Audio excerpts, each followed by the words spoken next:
Now I can finally undress myself, right? The mask thing is crazy. Thank you guys for having me. I'm so happy to be here. Thank you. Thank you. I would have stood much closer if I knew I had to sprint, but it's a large space, so I'm really happy to be here. It's been wild, right? Like, I was a little nervous showing up just because I haven't been on a plane in about a year. Has anyone traveled much since the pandemic? Yeah, well, I can tell you it's actually kind of nice because there's half the amount of people in the airport, so you do not have to show up 2 hours before your flight like I did. You can definitely get there about an hour in advance. But, yeah, so I'm going to share some poems with you guys. This poem I really like to start with. It's kind of like I like to affectionately refer to it as my introductory poem or my coming out poem. It gives you a little bit of background about where I come from. So, yeah, I did come from, been living in Texas, Austin, Texas. Anybody been? Yeah, a couple of people? All right. But I'm from Mississippi. Anybody been to that state? No. And the crowd goes mute. That's fine. I grew up crooked. I was not like other girls, especially in Mississippi. I dressed like my father. Anyone who told me girls couldn't wear high tops or button-ups, I punched them. In second grade, I took first place in beating the shit out of any boy who said he was tougher than me. Right? My mom thought more church would help me straighten up, but I have always been better at bending. It wasn't until 8th grade when I first learned about gender and sexuality. It was from my psychology teacher who taught us that lesbianism is a mental disorder that derives from penis envy. I assured her this was not true since I had the biggest dick in all of middle school. In high school, I remember a boy named Drew Henry. He wore a purple coat, and I envied how brave he was to wear it. How he stared on the throats of so many kids who attached his name to faggot, and how I didn't say anything because I was too afraid to be outed. It's a shame how so many people are still taught to hide their hearts and condemn their skin, that it's the year 2021, and there are still people who believe that being attracted to the same sex is some sort of disease. The fact, y'all, that homosexuality exists in 1,500 species and homophobia exists in one is proof that love is something human beings need more of. It's absurd that we live in one of the most advanced eras of human history, yet still have a hard time grasping the continuum of gender and sexuality. I don't understand what's so shocking about two men holding hands. I will never be able to grasp how someone could go out of their way to picket a funeral of a soldier because they were gay. So may this poem be a toast, a celebration to the boys in purple coats, to the tough girls and gay soldiers, to the long-haired dudes and the buzz-cut dykes, to the genderqueer, trans, bi, and straight allies, know this: your heart, it is the holiest chapel. Love, the sharpest sword. Your skin, it is a carefully stitched miracle. I hear that even God marvels at how it fits you so well. Thank you. Hey. So I imagine most of you guys are familiar with spoken word, right? Make some noise if you are.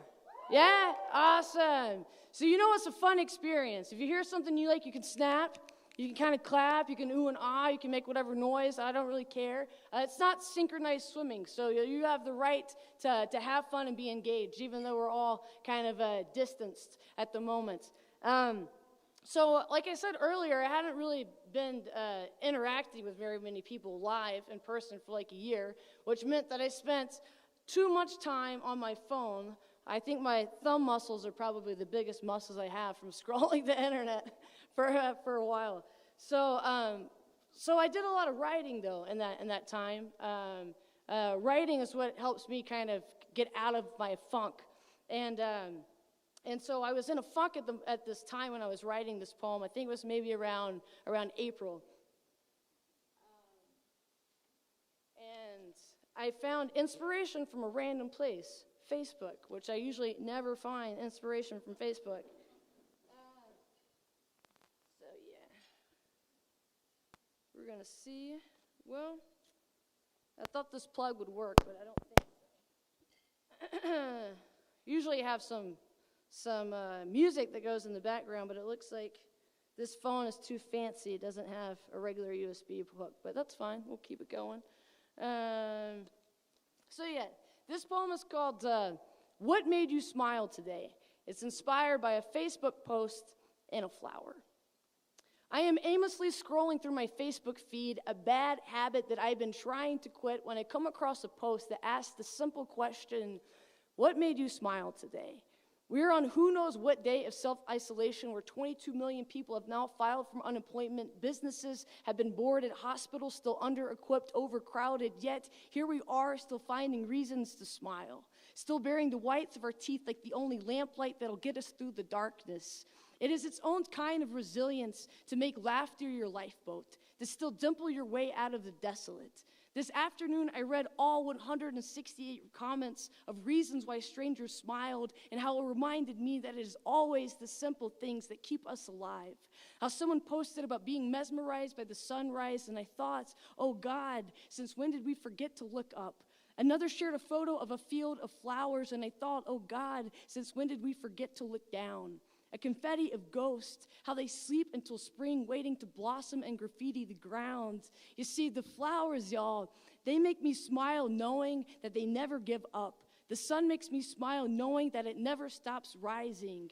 How they are both the gentlest reminders that even when the entire world seems like it's dying, there are still things that refuse to do anything other but bloom.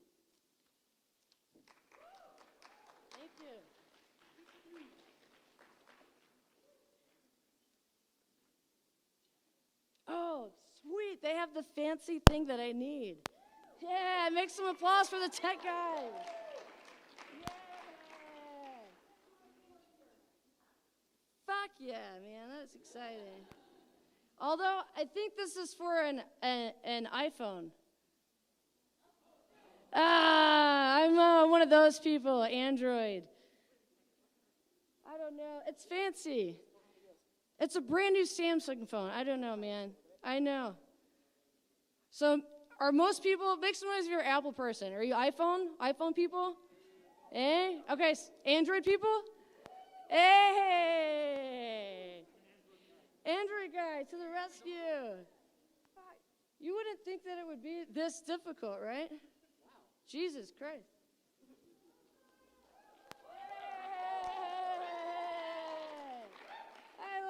Look at that. Heck yeah. Cool. Well, the next one I'll do.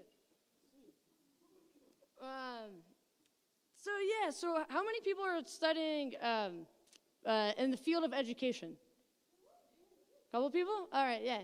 So I've always had the most profound respect for not only educators and obviously the hospital workers, first responders, and especially now.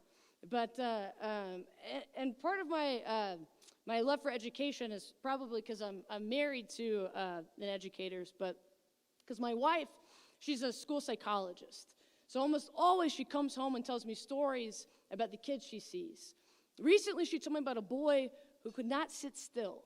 He's an 11-year-old walking disruption, the bane of his teacher's existence. When my wife asked him what exactly he does, when he wanders out of the classroom and into the great outdoors, he pauses, and with equal part smirk and sincerity says, "Incredible things, miss.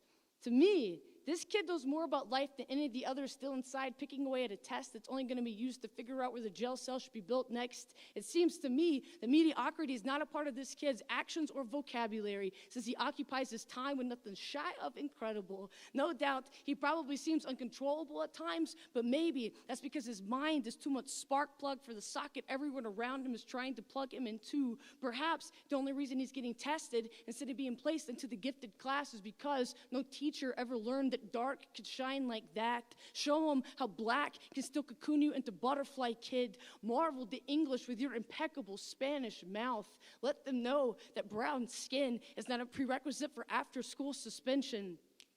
You see, the problem with the dropout rate is that it has nothing to do with the kids, as much as it has to do with our broken system. A flower can only grow as big as the pot it is put into. It needs good soil, adequate sun, and decent water. Our public schools look more like drought fields instead of burgeoning gardens. It is no kid's fault for not following blindly a system that doesn't even see them.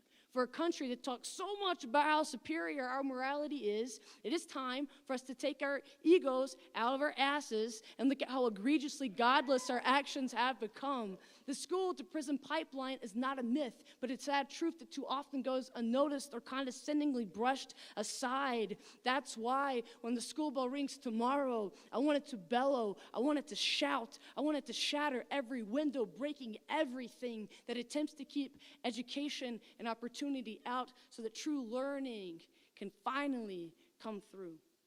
Thank you.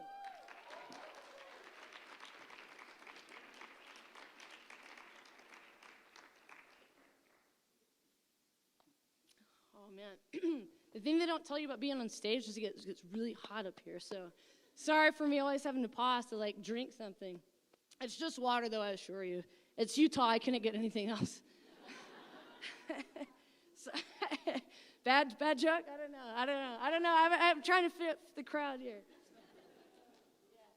But it's true, right? Like, if you go to a brewery, you can't, it's like everything has to be under 5%.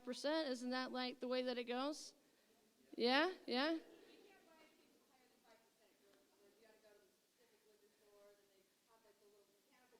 You know what's up. I need to follow. I need to know where you're going. I like your style.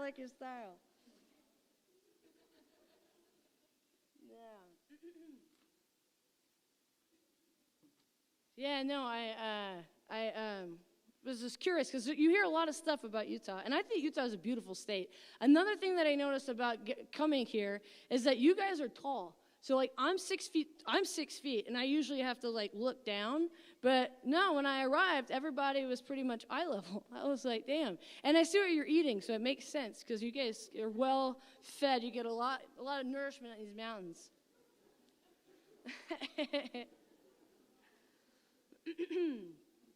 So yeah, this is another one. I guess I wrote a while ago, but I've been thinking about it lately. And this is, for anyone who's ever felt like out of place. I feel like home is always supposed to be a thing that we talk a lot about, but we don't really know much about it. Like, home doesn't have to be your birthplace. It can be like where you find your community and your sense of family. And so this was a bit of my journey. At 5 years old, I changed my name to Rocky because I thought it was much more masculine than Lacey. I traded all my Barbie dolls in for G.I. Joes and basketballs. When my mom tried to dress me in dresses, I told her that the best thing about them was that they made it easier for me to pee while standing up. It's true. For the entirety of third grade, I wasn't allowed to participate in recess because of a parent-teacher conference my mom and Miss Baker had over how to get Lacey to realize that she is, in fact, a girl. When Miss Baker told me if I were going to continue to play basketball with the boys, I was going to have to let them win or not play at all because it was just too confusing for everyone how such a pretty little girl could be so strong. I sat on the sidewalk all by myself that year and watched my classmates play. I guess this is why I've been so comfortable with loneliness. This is what happens when you spend most of your life holding your own hand. Yet 18 years have passed since I was a third grader, and just the other day I was invited to read at an elementary school a story I wrote about a little lion cub who got in trouble and was made fun of because of who he loved. At the end of the class, I was curious what love meant to them, so I asked, and 6-year-old Nika told me this. She said, if you want to learn to love someone, you should start with a friend you hate. Noelle said love is when you tell someone you like their shirt and they wear it every day. Bobby added love is what's in the room with you at Christmas when you stop opening presents and listen. I think that if we want to make the world a more understanding place, we should stop indoctrinating hate and begin to listen to the wisdom that still comes from those that chew with their baby teeth.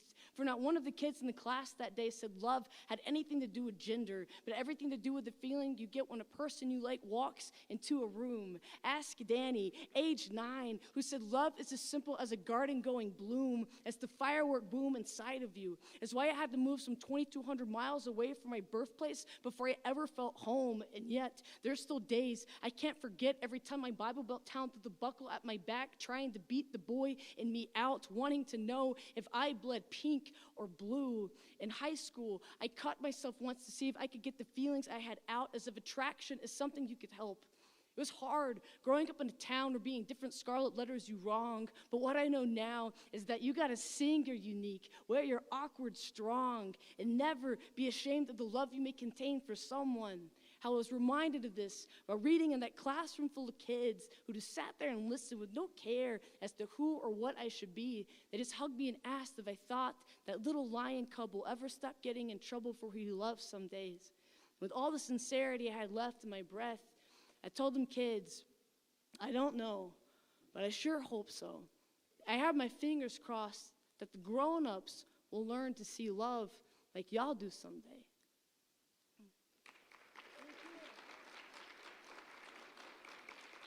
Thank you.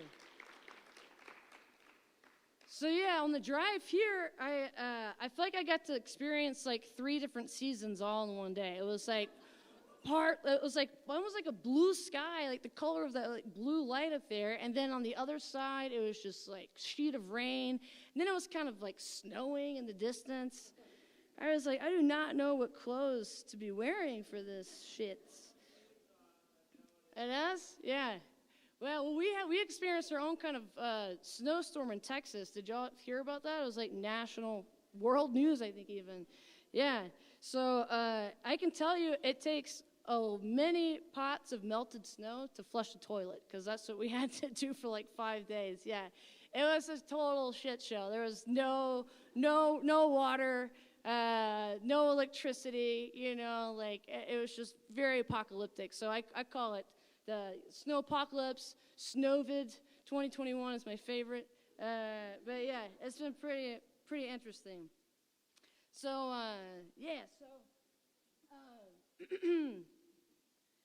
so yeah, since everybody, I feel like this has been a year where there's been a lot of there's got to be a lot of reflection, I hope, that everyone's gonna experience in this moment.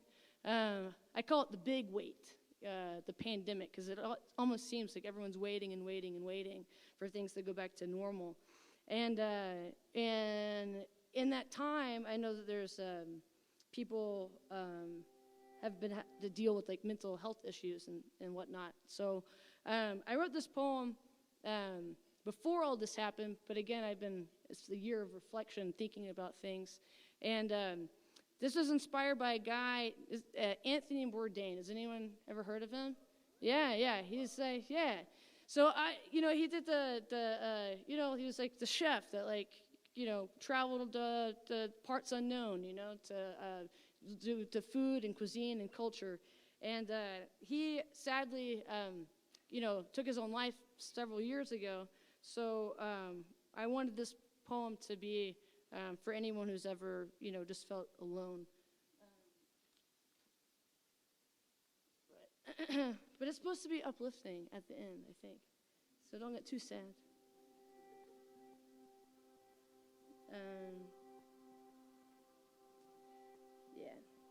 Dear Anthony, man of the cuisine and culture, globetrotter of fried gallbladder and chicken beak, blood bather, table setter of the marbled beef. I must admit, I never watched your show until after you died. Isn't that how legacy works? Remember Van Gogh? The story about how he never sold a painting in his lifetime, but now how we cherish his sunflowers, covet his blue period. You and I both know how some profiteer off of another's sadness. You had a whole network make a TV show out of yours. Who thought Parts Unknown was the name you gave your depression? Tried to swallow it down like tripe, fish long. I saw your shoulders sink each time you sat at the table in another person's country. I try to drink it out of me too, Anthony. When you look at your face, you see white, man, American, rich, heritage of the atomic bomb and slave rape. You shared a meal with a man from Vietnam who was permanently maimed by our mistake. But Anthony, we don't have to guilt our bodies with the wrongdoings of our fathers. We just have to speak out against their ghosts. Let them know that they are not welcomed here in the land of the living. I do not know where you are now, but I do know you were missed for more than how you set the table. So I hope there is good food where you are and better company. I hope there is an endless river of beer. I doubt you ever believed in such a place called heaven, so a toast to you resting in an abundance of happiness, a swarm of laughter, good wine under a shitty chandelier. I imagine that's just the way you'd want it. So rest well, my friend. I hope you finally found it. Those parts unknown.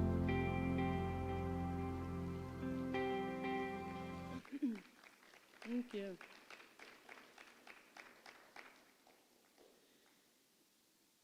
So one thing that I do when I'm really sad, I like to wallow in sadness. Does anyone ever do that? Yeah. You turn on the sad tunes, you watch the saddest movies, and you just really surrender to it, right? But after a while, I feel like you gotta try to pull yourself out the best you can. And so the best way I can is through writing, or at least try to. And this poem was it came from that. I just gotta find it. No, that's not it. Son of a gun. Well, God. Anyway, I'll just keep rambling because it's what I don't do best. Well, at least I have the internet. I can search for it. So the song comes from Eternal Sunshine of the Spotless Mind. So we all know that's a very uplifting movie. Here we go. But this is called, it's a poem for when you need to be reminded of your own electricity. So whenever you're sad, just know that you don't always have to be sad. So I think I have it going. Okay. What if I told you there were sparks in your spine and handed you a match to strike against your vertebrae? Would you believe in your flicker then? There is a campfire in our wrist. If you put your head to a stranger's chest, you can hear the crackling cackle into breath. For you are moonflint, lightning rod, epic avalanche. Don't you taste the lamplight? Have you forgotten the blowtorch which is tongue, that your skin is a satin stitched of stars? You are the reason why the sun and moon both compete for the light. This poem is a benediction to you. For this world might be a labyrinth, a barrage of paths of open doors and dead ends, but on days when darkness seems to be the only thing that exists, remember that in Spanish, to give birth translates star a luz, meaning to give light. The spark never left your step, friend. You are the glow the moon comes to gawk at. This world is a massive place with a muddled sense of belonging, yes, but your bones have always been yours. You mighty composite pile of star crash, you blazing being of thunderbolt, you marvelous marvel made of light, make the stars blush at the sight of your brights. Tell the world that you are here. Seeing your existence radiant and mighty, make us squint at the beam that is you. Be an undeniable shine. Be so electric that this world cannot help but be dazzled by you.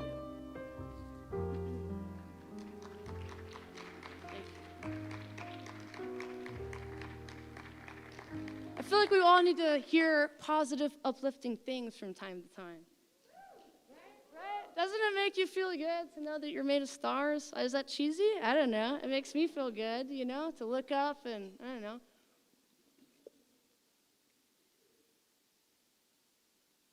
I feel like this is when I should have a really good animal fact, but I'm losing them right now. I do have 2 very big dogs. So I have dog lovers out there. Yeah. So I have a Great Dane. Speaking of stars, her name is Cassiopeia. It's still too long of a name to yell, so it gets condensed to Cass or Cassia. And then the other one is another rescue. We just found out that he is a Pit Great Pyrenees. I know, very interesting. His name is Artemis or Artie, and he's 73 pounds and 7 months. So he's a big old fatty. He's a chunker. Chunky monkey. But anyway, I've always had big dogs, so if you guys want to chat about dogs afterwards, I got lots of photos. Lots of photos of Great Danes. And, and they got to experience their first snow together, which was pretty fun. Yeah. Oh. So is anybody in love? Yeah, there we go. So, this is a poem that I wrote for my, one of my best friends.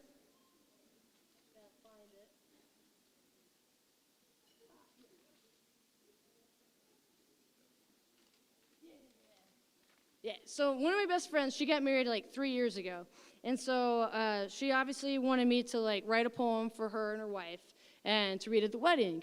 And I was a little nervous because I was like, I wanted to be really good, but I also didn't really know her now wife very well at the time. So I wanted it to be personal, but like I said, I was kind of stuck trying to figure out a way to write this poem to be very, very specific to them and like, honor their like, their, I don't know. But anyway, long story short, after I wrote it, I realized that it's actually more of a love poem for like everybody. It's more of a universal love poem, and kind of like a love poem, I guess, to my wife. I know.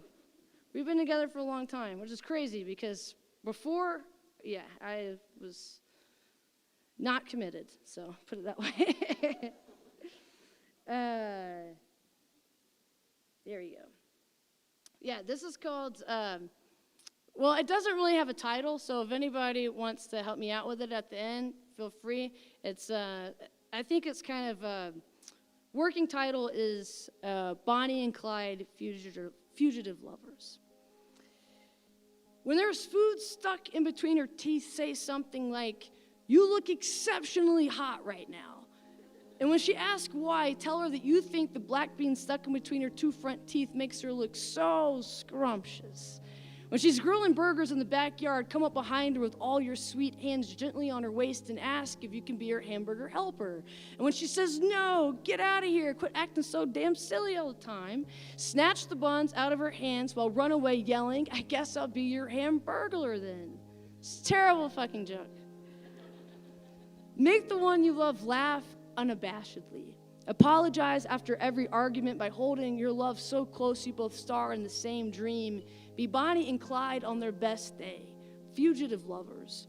Try your damnedest to escape your own bullshit. Leave that to the therapist. At the end of each day, strive to bring your best self to the table. Show up with a bottle of rosé, but get so drunk on each other that you forget about it in the fridge until next week.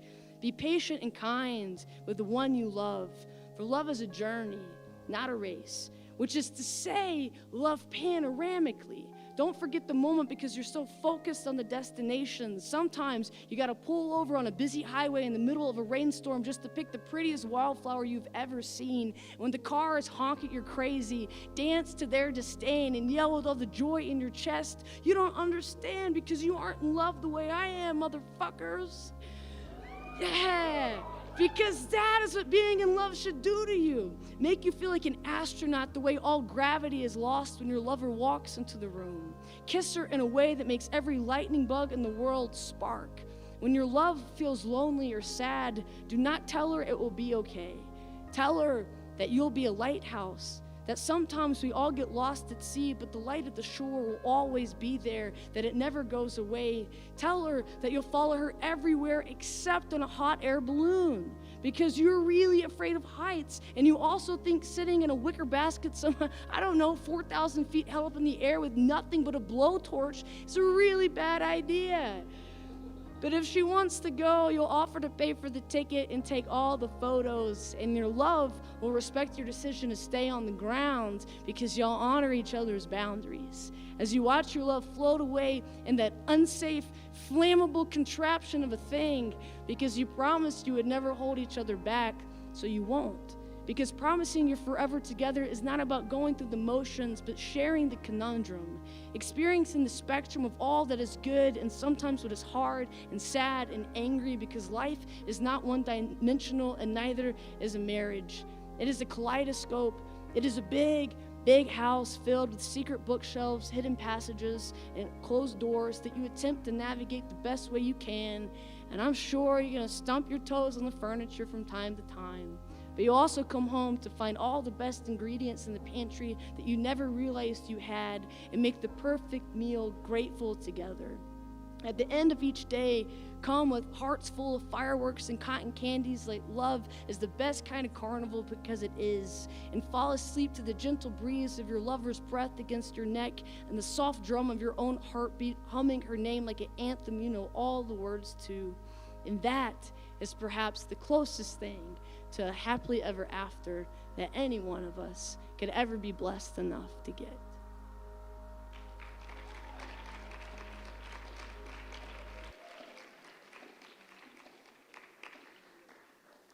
Don't you just love love? It's nice, right? I love love. It's a great thing. I don't know why some people don't like it so much. It's weird.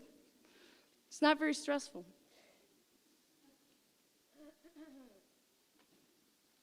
So the reason I have all these papers is because I am working on a new manuscript, so I don't have them quite. I know, thank you. It's been a long time coming, but and it's a lot of shit to try to memorize. So, but I'm working on it. And sometimes it's just nice to, like, I don't know, hold it in your hands. It's just kind of weird. So one thing that I do is I procrastinate. Anybody else do that? Yeah. If you're in college, I imagine everybody's really good at procrastinating. I did that a ton. Sleep was not a priority, I don't think, when I was in college. But one thing that I do is that I try maybe to make my procrastination a bit useful. And so one thing that I like to do is Google random facts, just like random shit. And almost always you'll end up learning something about the state of Florida, right? Yeah. All the weirdest shit happens in that state. I'm not entirely sure why. I spent I spent 10 months hitchhiking through Central and South America. Recently, I did 2 months in Colombia. I don't think I'll ever go to the state of Florida. It's terrifying. Even though I speak the language and have the currency, no, fuck no. I think COVID came from there, not from China. I think it came from Florida. If anyone's from Florida, I'm sorry. So anyway, while I was pondering weird things, I wanted to look up there's some really kind of crazy laws. And so this poem is called Absurdity. And I kind of went down the rabbit hole of looking at, like I said, absurd shit, and it morphed into this. So anyway, a short list of some of my favorite absurd laws. In Minnesota, getting a back massage after 11 p.m. will get you a misdemeanor. 2, sex toys are illegal in the state of Nevada. At least in Texas, you are allowed that really bizarre number, There's just so many questions. Number 3, in New Jersey, it is illegal to wear a bulletproof vest while committing a murder. But, I mean, you can wear it any other time, You can even shoot someone, you just can't kill them, Like, what? 4, Wyoming, you cannot sell junk to a drunk. That has a nice ring to it. I like that one. And number 5, in Alabama, fake mustaches are forbidden to wear in church. I know. But you could bring a gun to one. You could wear a vest. You can't sell junk to a drunk, but you could sell a gun to one. No back massages after 11, sir, but you could find a place to target practice. I hear clubs and casinos are open late. Texas, you can carry in the wide open. Take your weapon to class. Replace your teeth with bullets to show everyone what a tough guy you are. Nevada's attorney general says enforcing background checks is impossible, while dedicating an enforcement team to snatch up vibrators and fleshlights. In Texas, we got a cap on cocks, but we'll hold the door open for you at the gun show, buy as many as you like, and then check them in at the airport. You may not be able to get on the plane if you're on the no-fly list, but your guns can fly. Priority. Our president says this isn't about guns, but about mental health. In the same breath, he overturned the Affordable Care Act. Our politicians want to police bathrooms, but not ammunition. They say that the government has no right to your weapons while putting into law restrictions on women and their bodies. Rural America screams Second Amendment, while trying to silence anyone who disagrees with them. They're first. Absurd is not fake mustaches or sex toys. Absurd is our addiction to violence. It is our thirst for power and control. It is not insane to demand that bump stocks and militarized weaponry be illegal. No one wants to take away all your guns. You can keep your pistol in your purse, ma'am. You can have your rifle. You can shoot your deer, but you cannot hunt people. As a nation, we shouldn't normalize guns to the point where they are brought everywhere, to the school, the church, the casino, the concert, the football fields. I am familiar with the argument that guns don't kill people. People kill people, but a bullet can do more harm than a fist. If we put expiration dates on food so people won't get sick, if we ticket people for speeding and not wearing their seatbelts, not only for their safety, but for others, if we fine bars for selling alcohol to minors and put warning stickers on cigarettes, then we are more than capable as a country to make sure weapons of war are not put in the wrong hands. Until something changes, we are all just walking bullseyes, each death a dollar sign. Our caskets will cost more than the weapon that killed us did.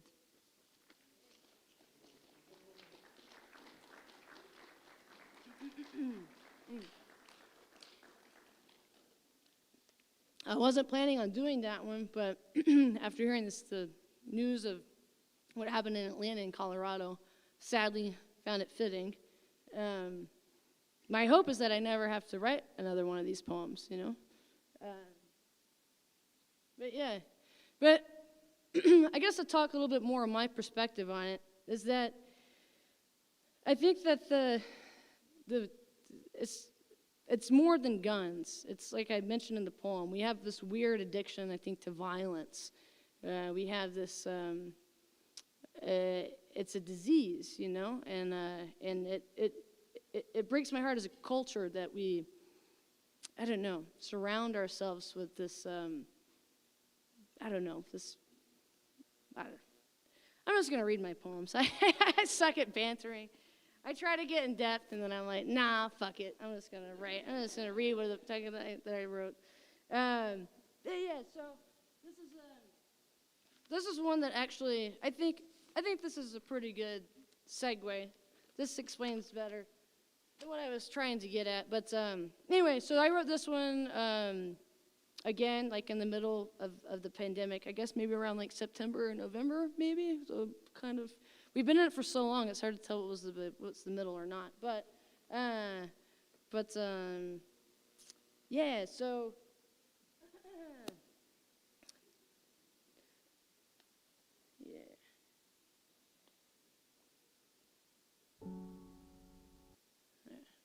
I just paused it, sound guy in the back, so don't get too confused back there.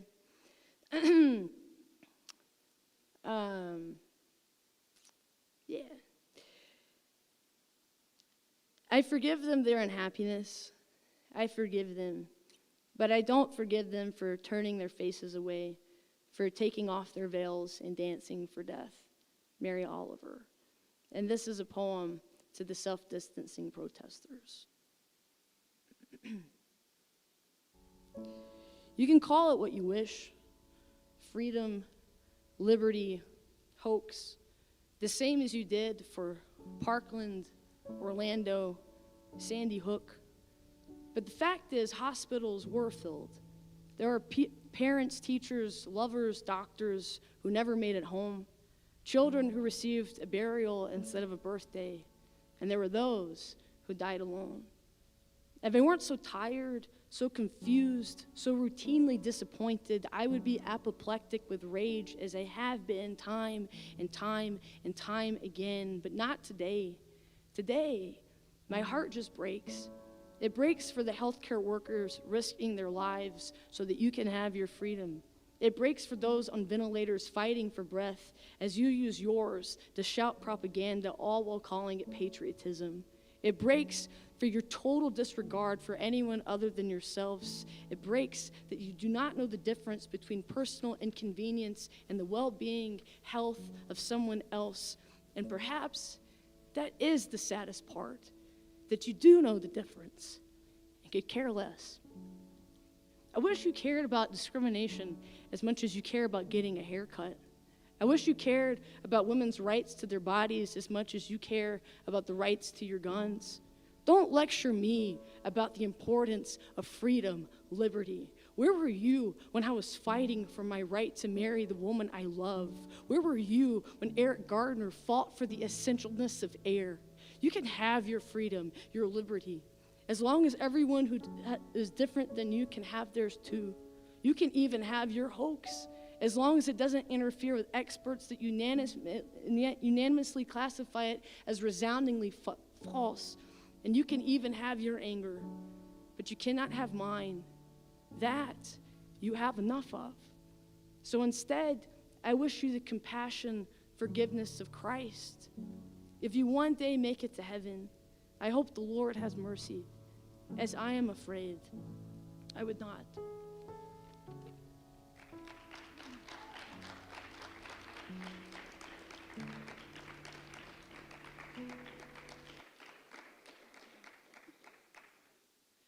Sometimes when I write poems, it goes through many edits and drafts and revisions. And then sometimes when I write them, it just comes out, like all in one whole piece. And that was one that just felt like a current, kind of came through me, which is always a really kind of, it's a surreal feeling. So I don't know if you guys are writers, but you may be familiar with that kind of feeling. But anyway, yeah, we're doing good on time. How are you guys doing? Good? Yeah? Yeah? Yeah? I haven't made anyone too terribly sad at the moment? Yeah. Yeah, so like I said, I wrote a lot of poems during this the pandemic, and there was things that made me angry at the world, and there was also things that made me feel very hopeful about the world, and to see how we can unite sometimes in moments of uncertainty and tragedy. And so this is the counterpiece to the previous poem. This is the one that made me feel really grateful to be alive and on this planet. And yeah. I had these so organized, and then I just didn't. Anyway, that's not that bad. So, so yeah, when it first happened, I don't think I left the house for like 2 months or something. It was kind of crazy. And I'm naturally an introvert, so like I was like, I could do this. But then like after like 6 months, it's like, all right, no, like, come on, man, like we gotta get it together. So. Yeah, so this is one that I wrote actually right before the other one. This is called Brotherly Love. This was a sign in front of the theater in Austin that said, in order for us to all be together, for now we must remain apart. At the grocery store, we bandana our faces and stand 6 feet apart, waiting for each cart to get sanitized so we can quest through the aisles, searching for non-perishables. I like to think that it has less to do with fear and more to do with care, concern for one another. The cashier is a kid, and I worry about her hands the same way a mother must worry the first time her child drives away to a new city knowing no one. I want us all to live to see another horizon, another blue, blue morning, noisy with birds and the people we love. If I live long enough to tell the tale of this time, I want to say that we were tender with each other back then, that we saw, really saw, for the first time how essential we all are, that we remembered just how intrinsically connected we always have been, how our hands spread everything, both pleasure and pandemic, how they can build just as easy as they can break. If I live long enough to tell the tale of this time, I want to say that we chose mercy. And yes, uncertainty did cloud the air. Millions lost jobs, businesses went bankrupt, mortgages and rents unpaid, the bars and restaurants and classes were canceled, the nursing homes and closed, many did die. And yes, many went hungry. It was an unprecedented time, but despite the despair, we still waved to our neighbors. We walked the dog. We still rallied and marched and marveled, and we found the time to call and talk to family and friends again. The schools continued to provide free meals even though the doors were shuttered, and every medical professional was a knight dressed in not the right armor, but how gallantly they led the fight anyway. How they showed up same as soldiers, and how we heralded them as such. How we rambled on rooftops, and how we kept quiet and fell asleep to the soft sounds of the rumbling earth. How we paid attention to each other for once, saw how simple, fragile we all really are. So I ask you this, what is it are you doing, oh living creature, in this moment of history? For I hope it is wild and full of gracious, magical things. For when we meet again, I hope to hold your hand, dear brother. I want to say thank you. Thank you for walking me home. Thank you. All right. Cool. So I'm going to end on this last one. This is also one that I wrote. New one. Yeah. Thank you guys so much for having me here. I really, yeah. It's been a lot of fun. This has been my first live show, like, in person in a while, so I was, like, a little nervous, but I'm like, we're rocking, we're rolling, we're doing it. So, so yeah, this was let's see if I can find it. Yeah, and if you guys want to hang out or say hi or high five elbow, so I think that's what we're doing now, we can do that. Yeah. So, oh, I think this is it. All right. This is called, I know everything sucks right now, but have you heard the good news? Yes, I know. It is spring, yet somehow everything seems to be dying, and we are bored and broke and stuck at home, bombarded with minute reminders of how our politicians have failed us again with, the misappropriation of funds, resources, good old-fashioned corruption and capitalism. It seems like we're all living in some terrible straight-to-DVD Keanu Reeves movie, except with a lot less action. I know it is tough. And then we are all trying to keep our heads above water. And I'm not trying to make light of this, but have you heard the good news? In Colorado, the kennels go empty after every animal gets adopted. Rihanna donates $2 million to domestic violence shelters. A rainbow illuminates over the Hudson like a sign saying everything is going to be okay. And in Florida, a man tips $10,000 at a restaurant and says, I want everyone here to get $500. See, it isn't all despair. Something good finally happened in the state of Florida. This is how I know we are all going to make it out of this. Yes, there are asshats out there protesting laws that are trying to keep us safe, but you know what? Dolly Parton is reading us bedtime stories. Yeah. Artists are live streaming concerts and donating the proceeds. A couple in London had to cancel the wedding of their dreams, but you know what they did instead? They donated their 400-plate reception dinner to a local hospital. A mystery man in Massachusetts bought all the flowers from a local flower shop and gave them to a nursing home so the elderly could have something pretty to look at. Oh, hark, the goodwill of strangers. A praise to our better angels. May empathy firework us out of the black hole of our despair. A prayer for us to have a plenitude of patience.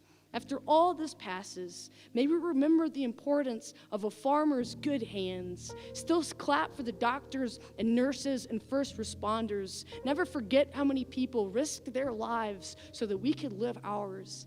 Let us rewrite the narrative that if someone is essential, then we must essentially pay them what they are worth. Let's try to be more open-minded so that we can do the hard work. Stop politicizing each other and do a roundup of the guys in Washington instead. When this all ends, let us finally see each other for what we are worth. Immeasurable, just humans trying to be just doing the best that we humanly can. Thank you.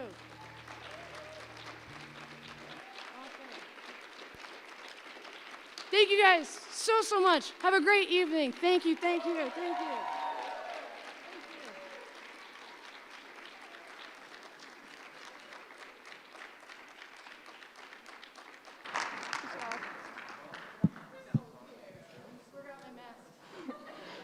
Thank you guys so much for coming out tonight. We would like to thank Lacey for coming out, and let's give her another round of applause.